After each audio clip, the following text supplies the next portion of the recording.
태초의 말씀으로 천지를 창조하신 하늘아버지, 이제 말씀이 임하는 안식일에 저희가 주의 말씀 앞에 나와왔습니다. 천지를 창조한 능력이 이 예배 위에 함께 하시고 저희가 하나님의 말씀을 들을 때 새롭게 함을 경험할 수 있도록 하나님이 이 예배 위에 축복해 주시옵소서. 이 예배를 가능케 하시는 예수 그리스도의 이름으로 간절히 기도하옵나이다. 교동문 782장 심판. 한 번 죽는 것은 사람에게 정해진 것이요 그 후에는 심판이 있으리니 하나님은 모든 행위와 모든 은밀한 일을 선악간에 심판하시리라. 알지 못하던 시대에는 하나님이 간과하셨거니와 이제는 어디든지 사람에게 다 명하사 회개하라 하셨으니 이는 정하신 사람으로 하여금 천하를 공의로 심판할 날을 작정하시고 이에 그를 죽은 자 가운데서 다시 살리신 것으로 모든 사람에게 믿을 만한 증거를 주셨음이니라. 그가 큰 음성으로 이르되 하나님을 두려워하며 그에게 영광을 돌리라. 이는 그의 심판의 시간이 이르렀음이니 하늘과 땅과 바다와 물들의 근원을 만드신 이를 경배하라 하더라.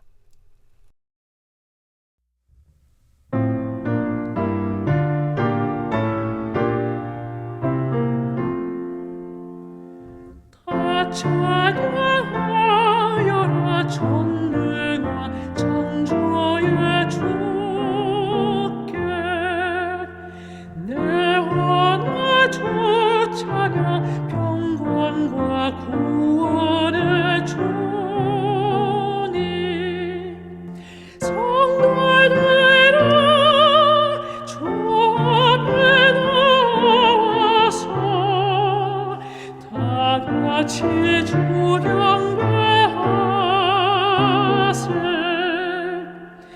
다 찬양하여라 놀라운 만유의 주께 포근한 날개로 늘 품어 주시는 주님 성도들아 하나님 허락하신 잃어갈 모든 것 보라 다 찬양하여라 우리를 창조한 주께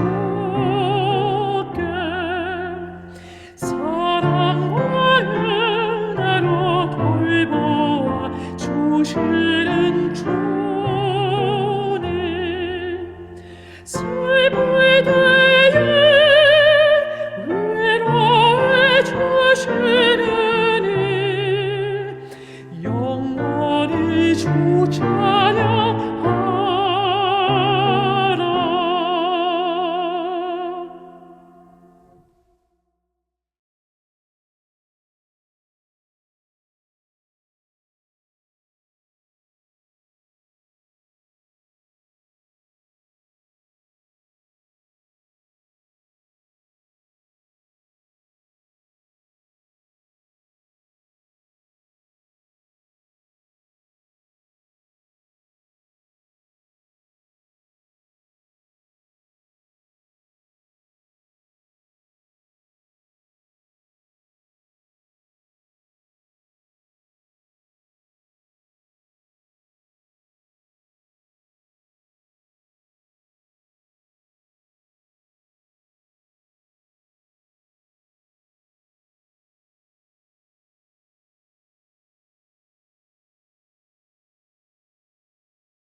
항상 생각했어요.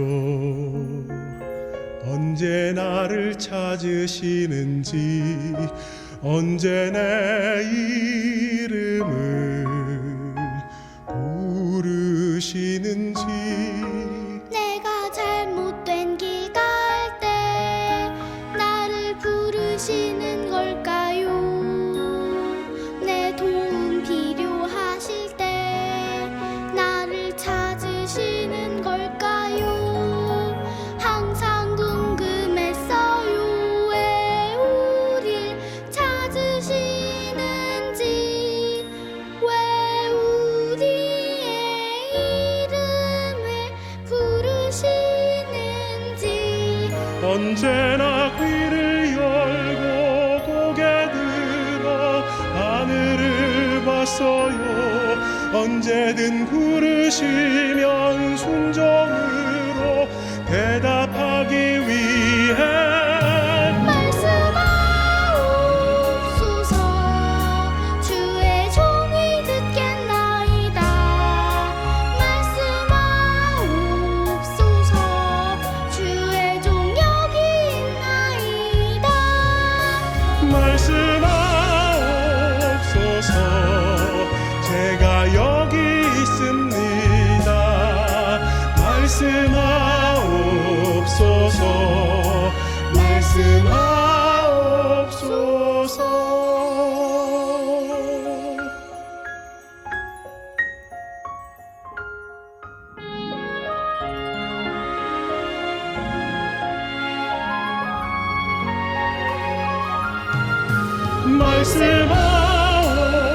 말씀하옵소서.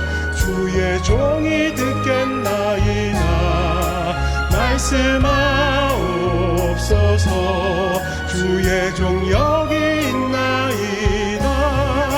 말씀하옵소서. 제가 여기 있습니다. 말씀하옵소서.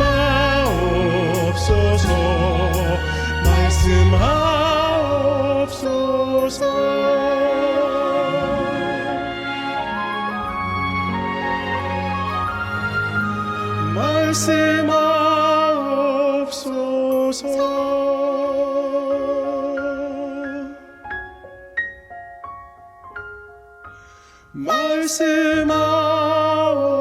말씀하옵소서.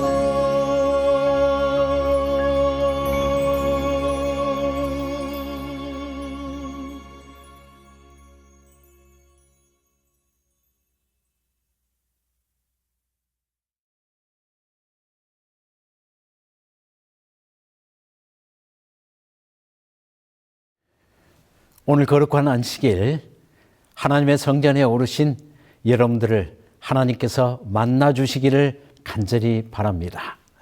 오늘 저는 첫 번째 나팔과 하나님의 역사 개입이라는 제목으로 말씀을 펼치겠습니다. 먼저 본문의 말씀 요한계시록 8장 7절의 말씀을 읽겠습니다. 첫째 천사가 나팔을 부니 피 섞인 우박과 불이 나와서 땅에 쏟아지매 땅의 3분의 1이 타버리고 수목의 3분의 1도 타버리고 각종 푸른 풀도 타버렸더라. 꽤 어려운 말씀입니다. 하늘에서는 하늘 성전에서 첫 번째 천사가 나팔을 불었습니다.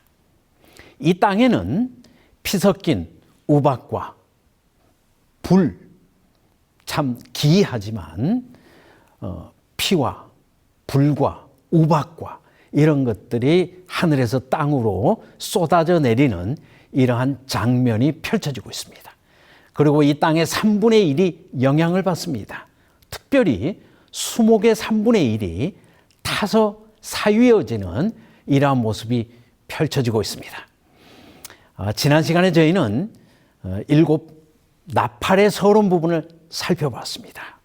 하나님의 백성이 이 땅에서 기도할 때 하늘 성소에서 예수님께서 그 온전한 중보로 그 기도를 흠양하시고 이 역사 속에 개입하셔서 완전한 것으로 응답하신다는 것이 7 나팔의 의미라고 했습니다.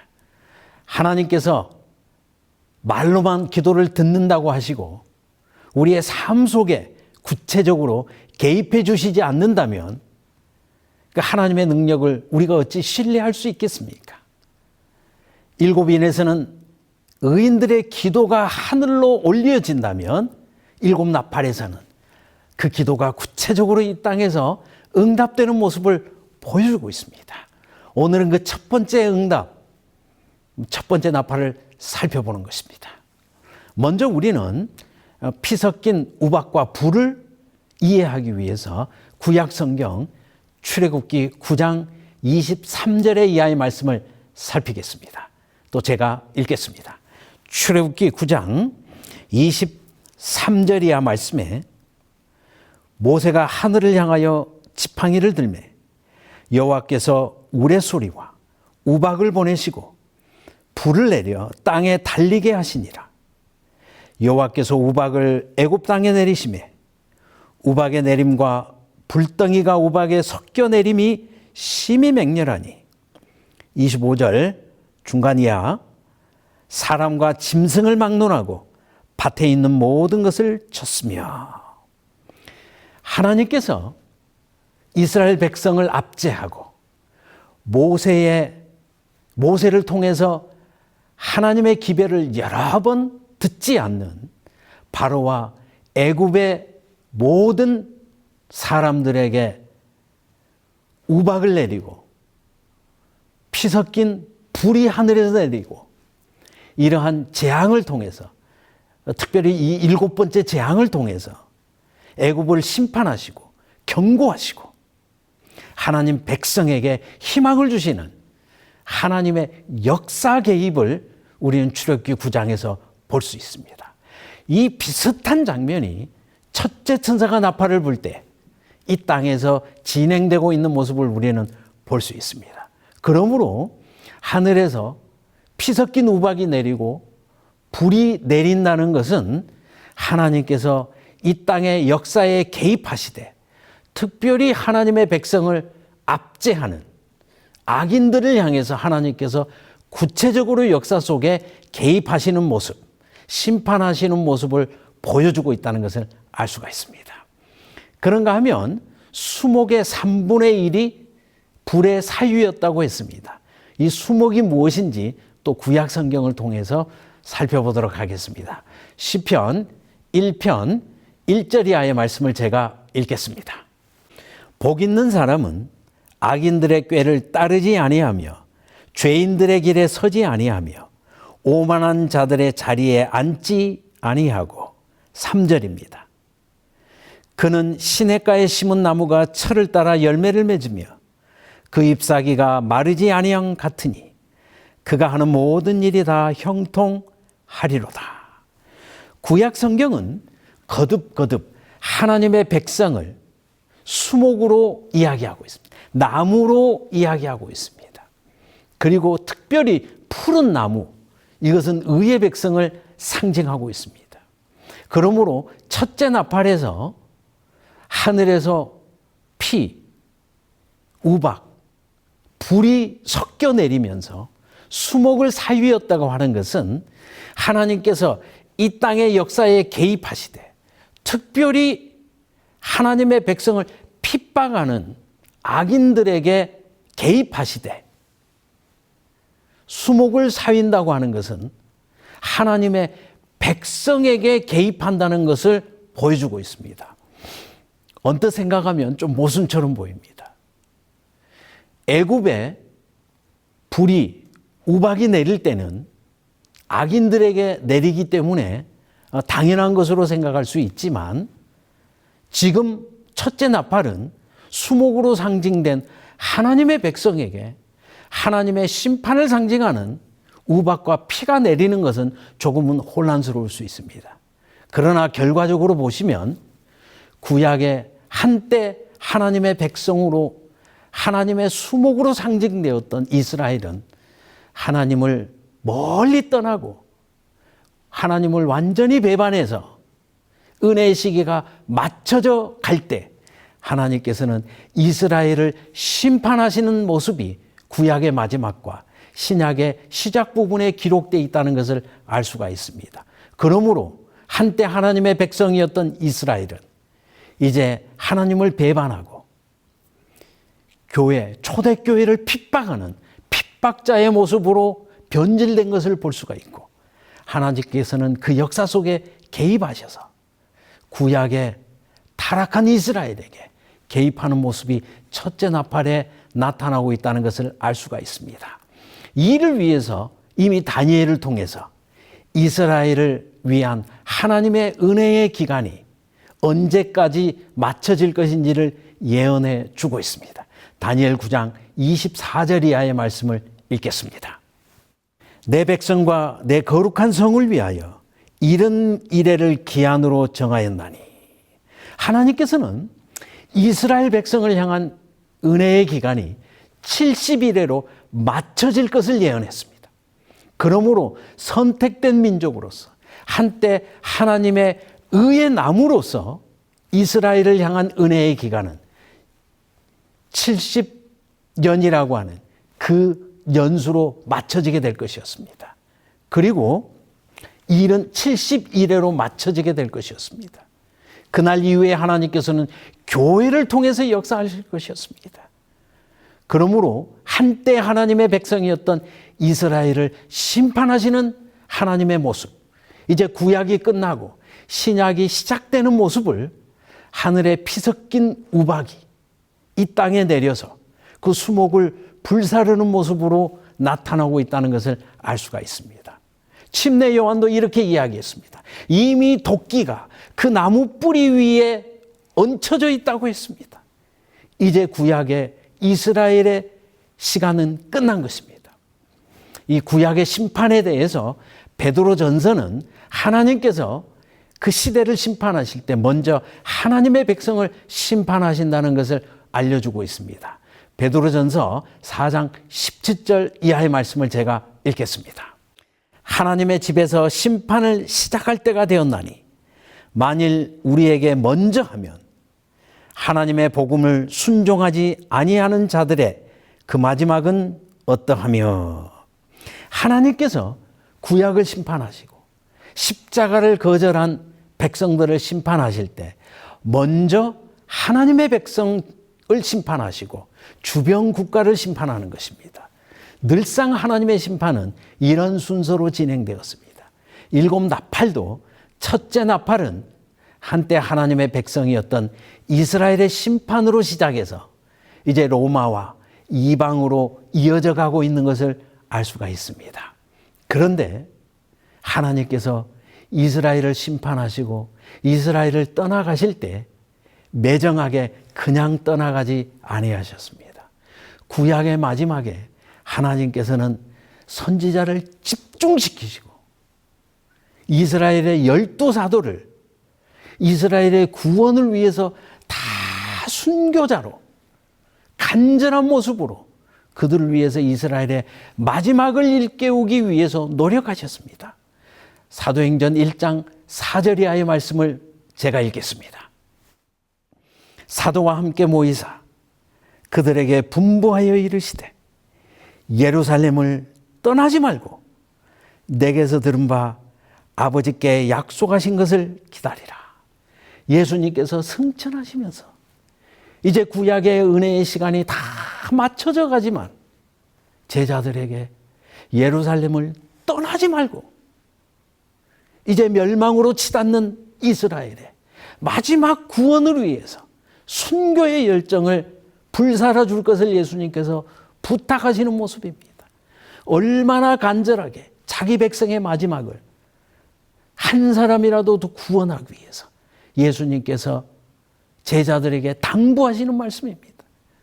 구약의 마지막이 가까웠지만 예수님께서는 간절한 모습으로 마지막 이스라엘을 구원하기 위해서 노력하셨습니다. 그 모습이 누가복음 15장에도 자세히 기록되어 있습니다. 누가복음 15장 8절 이하의 말씀을 또 읽겠습니다. 어떤 여자가 10 드라크마가 있는데 하나를 잃으면 등불을 켜고 집을 쓸며 찾아내기까지 부지런히 찾지 아니하겠느냐. 또 찾아낸즉 벗과 이웃을 불러 모으고 말하되 나와 함께 즐기자. 이런 드라크마를 찾아내었노라 하리라. 내가 너희에게 이르노니 이와 같이 죄인 한 사람이 회개하면 하나님의 사자들 앞에 기쁨이 되느니라. 예수님께서 10드라크마의 비유를 주셨습니다. 사실 누가복음 15장은 3가지의 비유가 등장하는데 모두가 다 잃었다 찾는 비유입니다. 첫 번째 비유는 잃은 양에 대한 비유입니다. 잃은 양의 비유의 배경은 이런 것입니다. 예수님께서 한 잔치자리에서 죄인과 세리들과 함께 앉으셔서 그들에게 즐겨 음식을 같이 나누시면서 복음을 나눠주셨습니다. 옆에 있던 서기관과 바리새인들이 예수님을 원망하며 불평했습니다.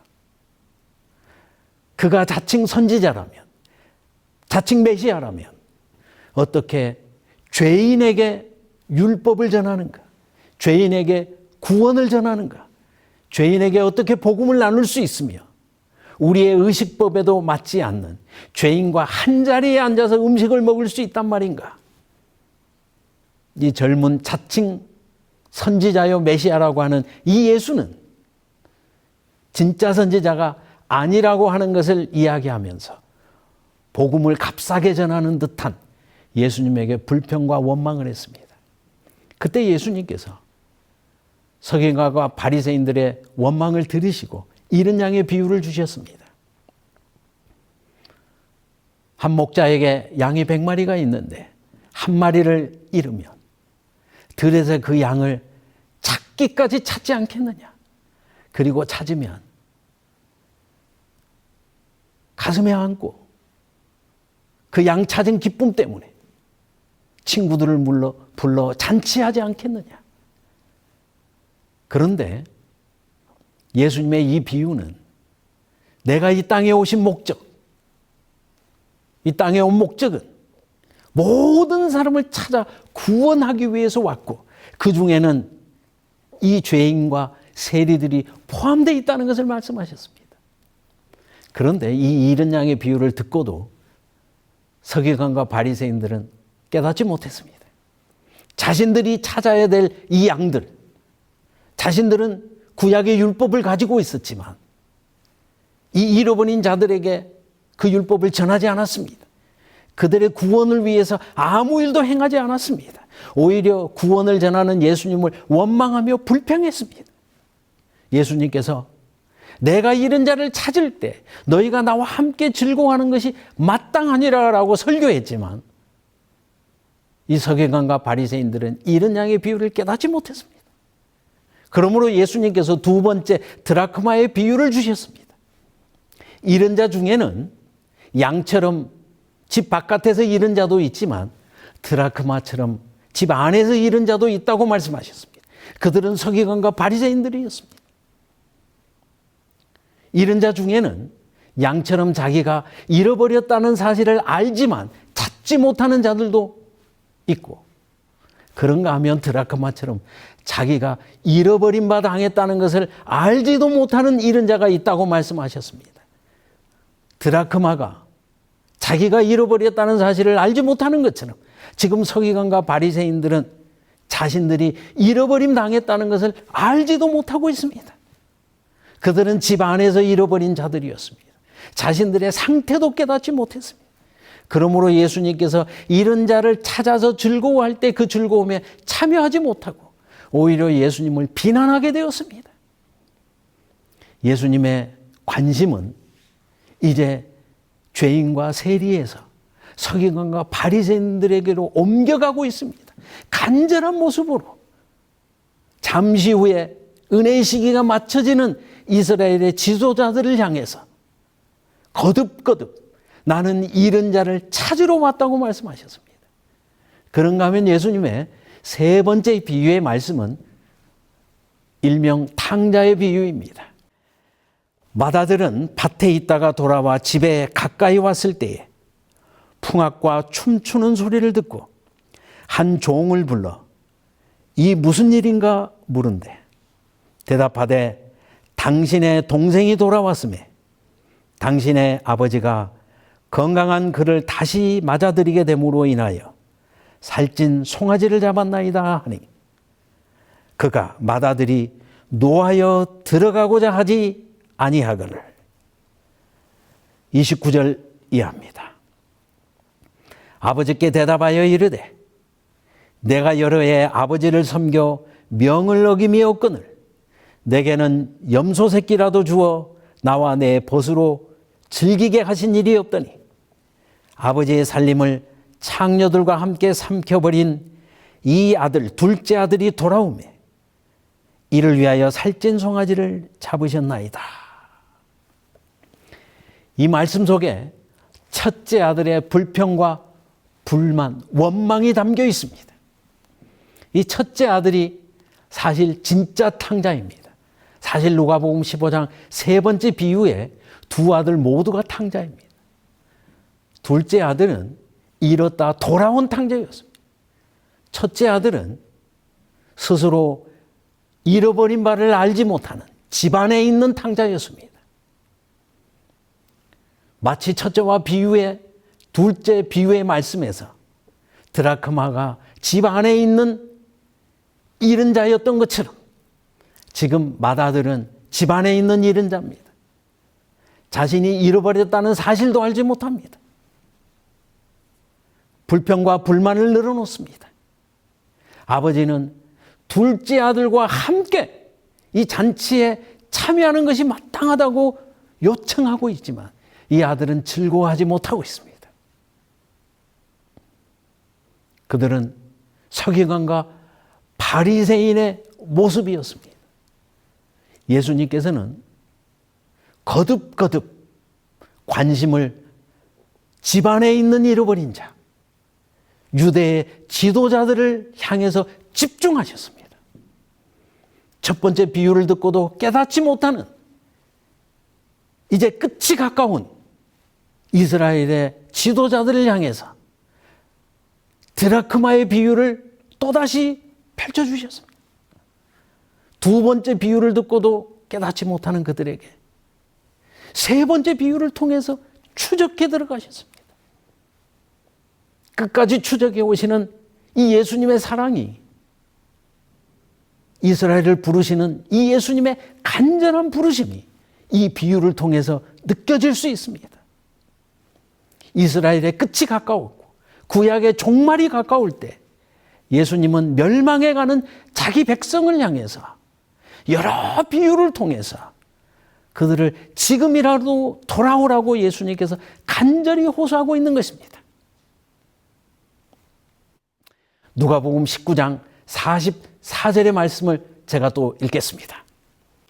또 너와 및 그 가운데 있는 너의 자식들을 땅에 맺히며 돌 하나도 돌 위에 남기지 아니하리니 이는 내가 보살핌을 받는 날을 알지 못함을 인함이니라 하시니라. 예수님께서 예루살렘의 마지막 모습을 생각하시면서 이스라엘 백성들이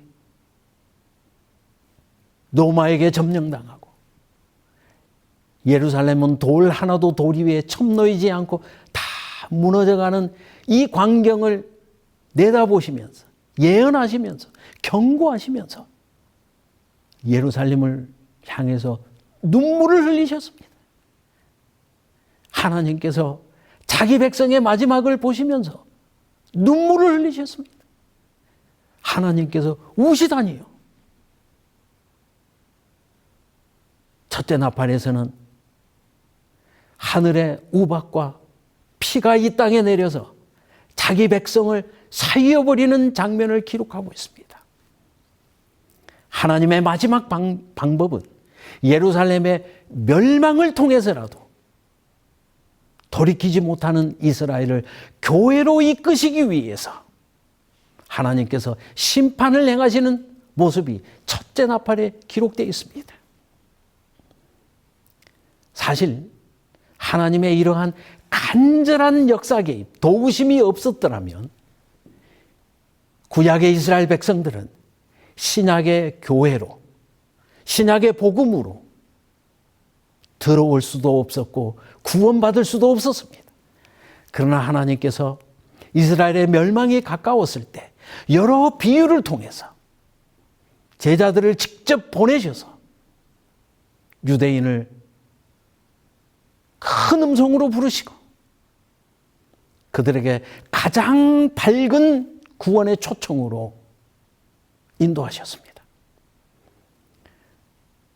그 구체적인 모습이 제자들을 구원시키는 예수님의 사역을 통해서 나타나고 있습니다. 베드로의 회개하는 모습을 잠시 살펴보도록 하겠습니다. 사도행전 1장 15절 이하의 말씀을 읽겠습니다. 모인 무리의 수가 약 120명이나 되더라.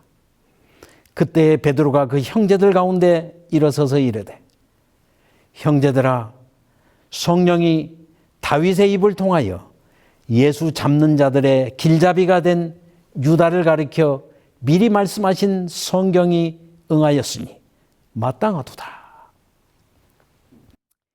베드로는 신약교회의 첫 번째 설교자로 나섰습니다. 마가의 다락방에서 기도하던 중에 베드로는 성령의 감동에서 스스로 일어나서 설교하기 시작했습니다.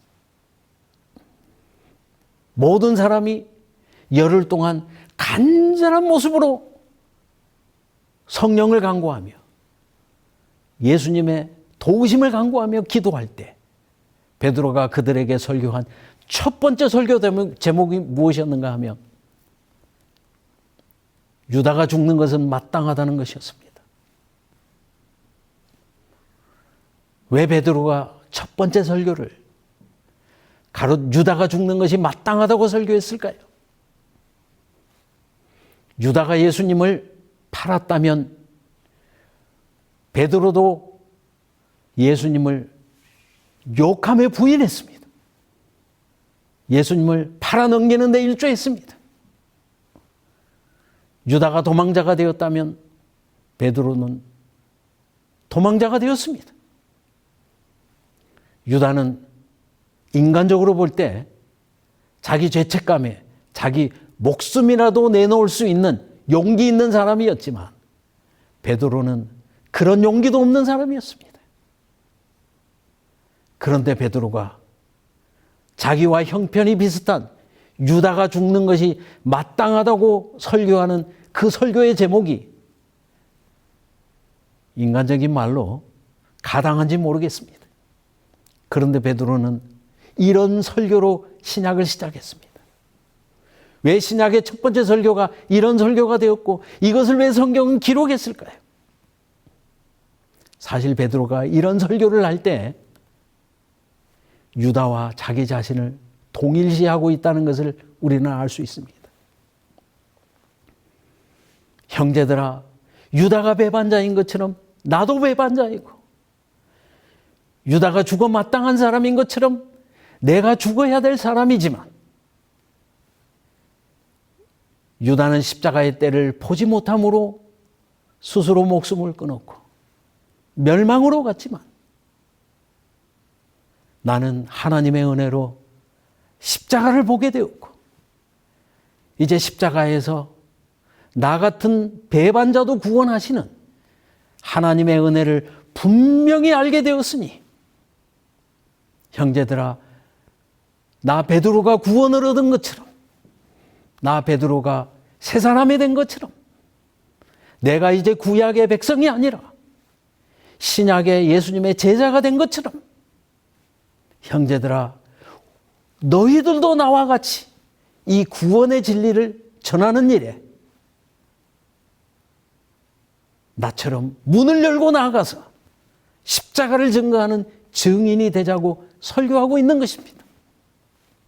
그렇습니다. 베드로는 마지막 구약의 백성이었고 첫 번째 신약의 백성이 되었습니다.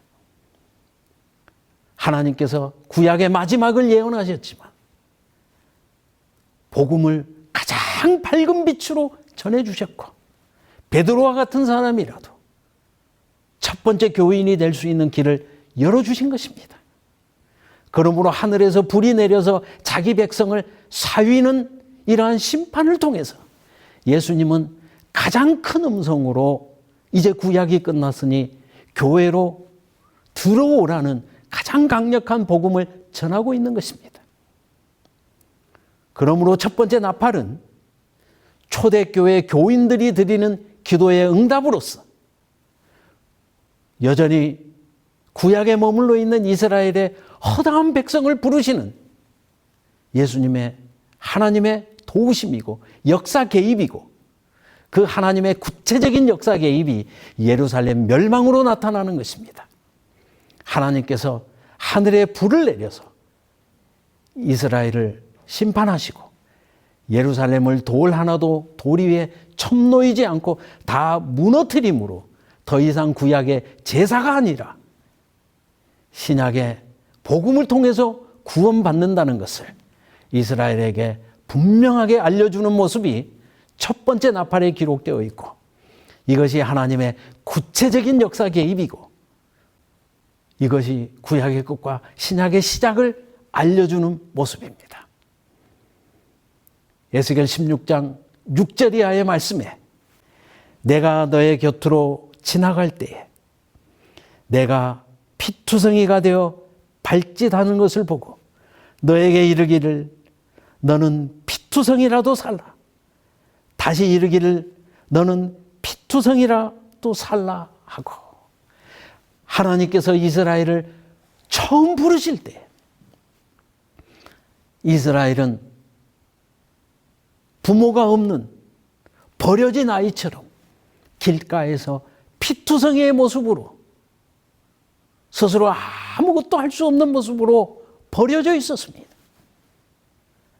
그때 하나님께서 이스라엘을 부르시며 이스라엘에게 생명을 주셨습니다. 너는 피투성이라도 살라. 다시 말하노니 너는 피투성이라도 살라.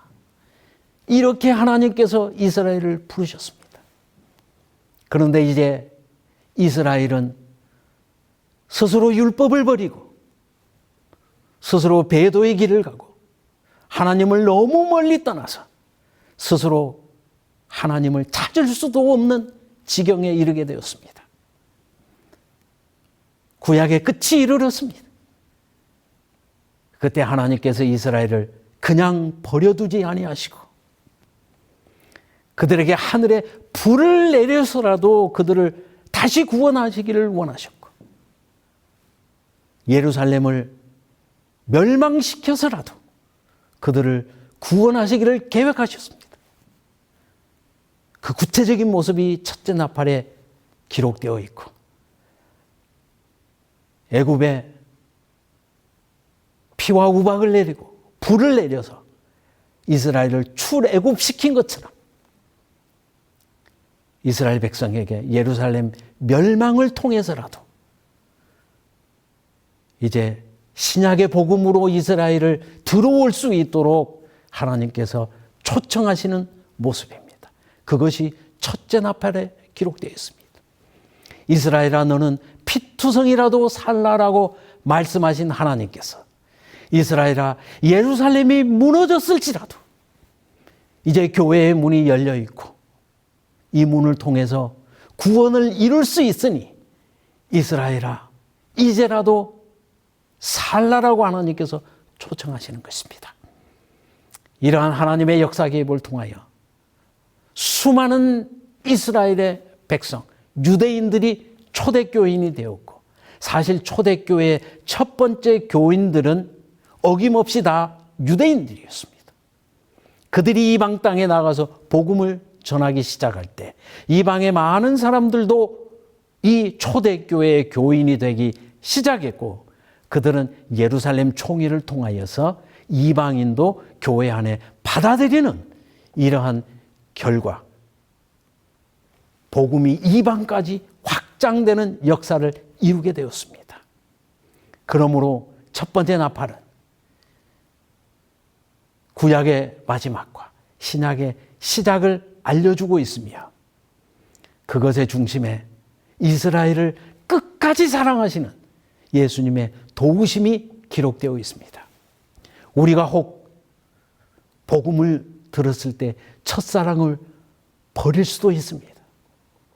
스스로 잃어버린 말을 알지도 못하는 사이에 하나님의 복음에서 멀어질 수도 있습니다. 여러분의 지금의 상태가 스스로 돌이키기에 절망적일 수도 있습니다. 재림교회가 혹 실망스러울 때도 있습니다. 이스라엘이 그러했던 것처럼 한때 하나님의 백성이 부족한 모습을 보일 때가 있습니다. 그럴지라도 하나님께서 여전히 그들을 위해서 더 많은 선지자를 보내주시고 더 많은 기별을 보내주시고 더 많은 사랑을 통해서 여전히 역사하고 있음을 우리는 기억해야 될 것입니다. 하나님께서 이스라엘을 그저 버리시는 것이 아니고 끝까지 추적해 가시는 것처럼 오늘 우리들에게도 마지막까지 자기 백성을 끝까지 사랑하시는 예수님의 여전한 사랑이 역사하고 있음을 기억하시고 이 안식일에 혹 우리가 연약하고 부족한 모습이 있을지라도 낭망하지 마시고 하나님의 사랑에 반응하는 모든 분이 되시기를 바랍니다. 그러할 때 하나님께서는 주변에 조금의 어려움을 통해서라도 우리에게 새로운 길을 열어주시고 더 큰 구원을 열어주신다는 사실을 기억하시기를 바랍니다. 오늘 믿음으로 하늘을 향하는 믿음으로 말씀 앞에 서신 여러분들에게 하나님의 더 큰 구원이 열리기를 간절히 바랍니다. 하나님의 말씀이 여전히 역사하고 있음을 감사합니다. 고맙습니다.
저희들의 하늘아버지, 이스라엘의 마지막을 가장 큰 사랑으로,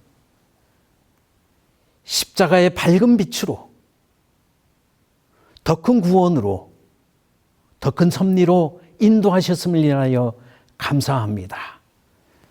그들에게 새로운 길이 열려 있음을 감사합니다. 우리에게도 항상 더 큰 구원이 열려 있음을 인하여 감사합니다. 이제 늘 우리를 인도하시는 하나님 앞에 믿음을 세우는 주의 백성들에게 거룩하신 예수 그리스도의 이름으로 간구하오니 하나님의 크신 사랑과 예수 그리스도의 담없는 은혜와 성령 하나님의 감동 감화하심이 영원히 함께할지어다. 아멘.